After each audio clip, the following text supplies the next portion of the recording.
জিন্দাবাদ জিন্দাবাদ জিন্দাবাদ ব্লক কংগ্রেসের ডাকে আজকের এই সিজিপি অফিসার গণডেপুটেশন কংগ্রেস হয় জিন্দাবাদ জিন্দাবাদ জিন্দাবাদ আকবাসা ব্লক পঞ্চায়েত নির্বাচনে ভারতীয় জনতা পার্টি যে প্রতিশ্রুতি দিয়ে ক্ষমতায় এসেছে সেই সব প্রতিশ্রুতি পালন করা হচ্ছে না। বয়স্ক ভাতা, বিধবা ভাতা একটা সময় গেল কি আধা ঘন্টা সময় আমরা তো দুইটা থেকে কইছি কামু, তাহলে আপনারা ফোন করলে হইতো আমার লেডি যে আমরা তো আপনি তো কিন্তু বলই তো এগুলা গেছে বয়স্ক ভাতা ৮০ বছর ৯০ বছর ৯৫ বছর বয়সের মানুষ ভাতা পাবে, সেই জন্য তাকে পিআরটিসি দিতে হবে, তাকে এই ডকুমেন্ট সেই ডকুমেন্ট দিতে হবে। অফিসে আসার পরে তাকে হয়রানি করা হয়।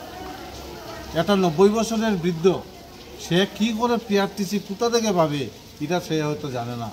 আমরা ডিমান্ড রেখেছি যে যারা ভাতা প্রাপক উপযুক্ত তাদেরকে সহজ শর্তে সরলীকরণ করে তাদেরকে ভাতা প্রদান করার ব্যবস্থা করতে হবে। আমরা এই ডিমান্ড আমরা রেখেছি। প্রতিটা সেন্টারে মা এবং শিশুদের যে খাদ্য দেওয়া হয় সেই খাদ্যের মধ্যে ভেজাল, চাল ডাল সবজি এগুলোর মধ্যে পোকামাকড় থাকে। এই পোকামাকড় যুক্ত সবজি যাতে না দেওয়া হয় এখানে তার ব্যবস্থা করার জন্য বিশুদ্ধ পানীয় জল, কোনো সেন্টারে বিশুদ্ধ পানীয় জলের কোনো ব্যবস্থা নাই। অঙ্গনাদি সেন্টারে যারা ওয়ার্কার আছে, হেল্পার যারা আছে, ওই দূর থেকে কাঁচা কুয়া থেকে এক বালতি জল এনে এই কাদামুক্ত জল দিয়ে রান্না করে শিশুদেরকে খাওয়া দেওয়া হচ্ছে। তাই তো আজকে দেশের এই পরিস্থিতি। তারা কি বলে সবকা সাথ সবকা বিকাশ, আজকে এই হচ্ছে বিকাশ।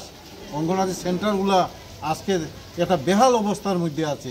আমরা বলেছি যে মা এবং শিশুদের স্বাস্থ্যকে সুরক্ষিত রাখার জন্য বিশুদ্ধ পানীয় জলের ব্যবস্থা করতে হবে এবং প্রতিটা সেন্টারে বৈজ্ঞানিক পদ্ধতিতে জলের ব্যবস্থা এখানে করতে হবে। কারণ শিশুরা হচ্ছে আমাদের জাতির ভবিষ্যৎ। আজকে শিশু অসুস্থ, হসপিটালে গিয়ে দেখেন